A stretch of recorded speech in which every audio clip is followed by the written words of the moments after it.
So ayan mga gulay, may bunga na yung ating ubas oh. Kailangan pala siya i-proning oh. Mapapansin nyo ayan oh, ang taba ng sanga niya ikinat ko. Ayan na extra pa yung aking passion fruit. Kita nyo, 3 agad yung lumabas na bunga oh. Ayan oh. Dati ang lago nito. Ayan, daming passion fruit oh. Ito yung unang bunga niya oh, bansot oh. Nung hindi ko pa siya pinoproning. Saka ito pa. Ayan, maliliit.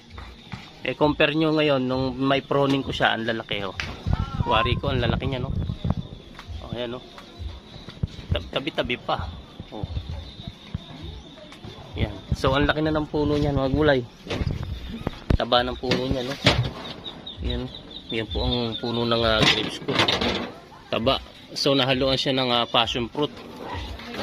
So dati apkalago niyan. Pinroning ko siya kasi napapanood ko talaga